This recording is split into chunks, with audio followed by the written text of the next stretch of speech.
જય હિન્દ મિત્રો, સારસ્વત કોચિંગમાંથી હું ક્રીના લહેરુ આપ સૌનું હાર્દિક સ્વાગત કરું છું. કલ્પના કરો, વિશ્વાસ કરો ને હાસિલ કરો ની ટેગલાઈન જોડે આજે આપણે આગળ વધવાના છે આપણા ગુજરાતી વ્યાકરણમાં. આજે હું પહેલો લેક્ચર લઉં છું ગુજરાતી વ્યાકરણનો. મને ઘણા બધા સ્ટુડન્ટે મેસેજ કરીને કીધેલું છે કે મેડમ તમે ગુજરાતી વ્યાકરણને પણ કવર કરો. તો આજે હું તમારું ગુજરાતી વ્યાકરણનો એક ટોપિક લઈશ, વિશેષણ. વિશેષણ એટલે શું? તો કે નામના અર્થમાં જે વધારો કરે છે એને આપણે વિશેષણ તરીકે ગણાવી શકીએ. બરાબર?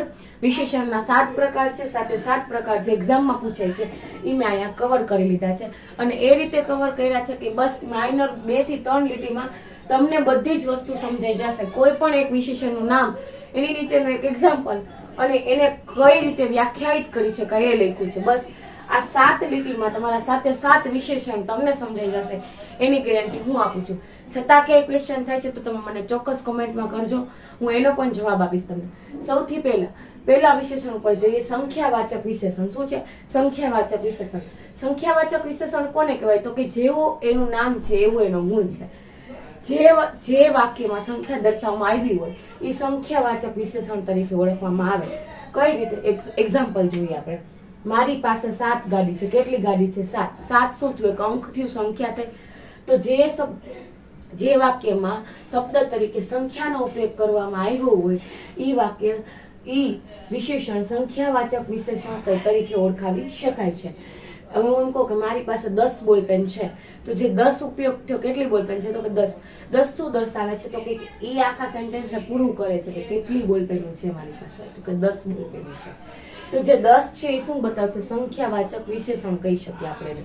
બીજું શું છે? તો કે સાર્વનામિક વિશેષણ. સાર્વનામિક વિશેષણ એટલે શું? તો કે સર્વનામ વિશેષણ તરીકે પ્રયોજાય.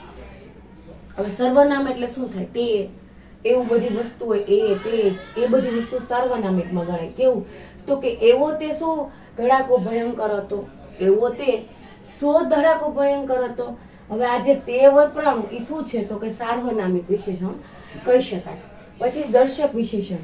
હવે શું છે? નજીકની વસ્તુ, પ્રાણી, પદાર્થ દર્શાવવા માટે આપણે જે વસ્તુનો ઉપયોગ કરીએ. મારાથી નજીક છે ભાઈ, પેલી પેન લાવતો, તો હું શું કહીશ? કારણ કે એ મારાથી નજીક છે, એટલી બધી દૂર નથી કે મારે એને બહુ દૂર બતાવવું પડે, બહુ દૂર દેખાવું પડે. બરાબર?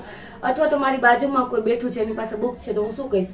તારી પાસે બુક પડી, પેલી બુક લાવ ને.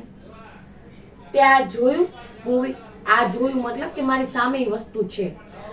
તે જોયું પેલી બુક વાળું, તે જોયું પેલું. તો જે પેલી, આ, તે એ બધું યુઝ થાય છે એ કેમાં આવશે? તો કે દર્શક વિશેષણમાં. કઈ રીતે? મીના આ રહ્યું સીતાફળ. શું રહ્યું? તો કે આ રહ્યું. ક્યાં રહ્યું? તો કે આ રહ્યું.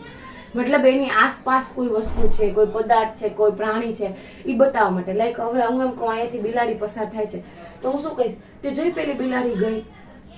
તો મતલબ આપણી નજીકની જે વસ્તુ છે, પ્રાણી છે કે પદાર્થ છે, એ દર્શાવવા માટે પેલી, આ, તે જે વિશેષણનો ઉપયોગ થાય છે એ કેવું કહેવાય? તો કે દર્શક વિશેષણ કહેવાય. પછી ગુણવાચક. નામના ગુણ બાબત નામમાં ગુણ બતાવનાર શબ્દ. કે કોઈ નામ છે તો એમાં એનો કોઈ ગુણ બતાવે છે તો એ શબ્દને કહેવાય. જાણે કે હું કહું સૂર્ય તડકો લાવે છે. બરાબર? એ બધાને ખબર છે કે સૂર્ય તડકો લાવે છે, અને એમાં કયો ગુણ બતાવે? તો કે સૂર્યનો તડકો કેવો હોય છે? તો કે પીળો કલરનો હોય છે. તો કે સૂર્ય પીળો તડકો લાવે છે.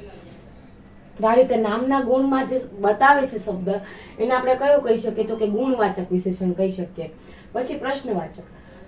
જેવો શબ્દ છે એવો જ એનો જવાબ છે. જેમાં છેલ્લે પ્રશ્ન પૂછવામાં આવ્યો હોય, જેની છેલ્લે પ્રશ્નાર્થ હોય, એ આપણો પ્રશ્નવાચક વિશેષણ કહેવાય. કઈ રીતે? તમે કયું પુસ્તક વાંચ્યું? તમે કાલે શું જમ્યું? તમે આજે ક્યાં જવાના છો? ક્યાં, જેમાં બી પ્રશ્ન પૂછાય એવા દરેક શબ્દ આપણા પ્રશ્નવાચક વિશેષણ કહી શકીએ. જાણે કે હું એમ કહું કે તમે આજે ક્યાં જશો? તમે આજે શું જમશો? તમે ગઈકાલે શું ખાધું? તમે ગઈકાલે ક્યાં હતા? તમે ગઈકાલનો લેક્ચર જોયો હતો? તમે ગઈકાલે લેક્ચર ભરવા આવેલા હતા? જે પણ જે સેન્ટેન્સની પાછળ કે જે બી વાક્યની પાછળ ક્વેશ્ચન માર્ક લાગશે એ પ્રશ્નવાચકમાં ગણાય છે. પછી પરિણામવાચક. કોઈ ચોક્કસ માપ, કદ કે જથ્થાનો ઉપયોગ કર્યો, જથ્થાવાળા શબ્દનો ઉપયોગ કર્યો હોય તો એ પરિણામવાચક કહેવાય. જેમ કે અઢળક છે, અધિક છે, માપ છે, ખોબો છે, ઘણું છે. કઈ રીતે? તપેલીમાં ઘી ઘણું છે. એક જથ્થો બતાવે છે ઘણું, મતલબ કે એક આખી તપેલી ભરીને ઘી હોય તો હું એમ શું કહીશ કે આ તપેલીમાં ઘણું બધું ઘી છે. સેમ વસ્તુ એમ કહી શકું કે મારી પાસે સિક્કા ઘણા બધા છે, તો મને એ નથી ખબર કેટલા સિક્કા છે ખોબામાં, તો હું શું કહીશ મારી પાસે ખોબો ભરીને સિક્કા છે. તો આવી બધી વસ્તુ કે જેમાં એક પરિણામ બતાવે છે, કે એક કદ બતાવે છે, કોઈ માપ બતાવે છે, કોઈ જથ્થો બતાવે છે, એ દરેક વસ્તુ કેમાં આવશે? પરિણામવાચક વિશેષણમાં આવશે. પછી સંબંધવાચક વિશેષણ એકબીજા સાથે વાપરવાની જરૂર પડે, જેમ કે જેમ છે તો તેમ છે, જે છે તો તે છે, જ્યારે છે તો ત્યારે છે. લાઈક આપણે એમ ન કહીએ કે જે જ્યારે થશે ત્યારે તે જોયું જશે, બરાબર. જ્યારે પરીક્ષા આવશે ત્યારે વાંચી લઈશું, જે અત્યારે કોમન છે બધામાં, કે આમ એવું કહેવાનું કે મને આ જોબ જોઈએ છે, એના માટે હું ખૂબ મહેનત કરીશ. ક્યારે? તો કે જ્યારે એક્ઝામ આવશે એના આગલા દિવસે, બરાબર. એક એવું વિશેષણ આપણે કયું કહી શકીએ તો કે સંબંધવાચક વિશેષણ. તો આવી જ માહિતી અને આવી જ નોલેજ માટે ફોલો કરતા રહ્યો શાશ્વત કોચિંગ. જય હિન્દ, જય ભારત.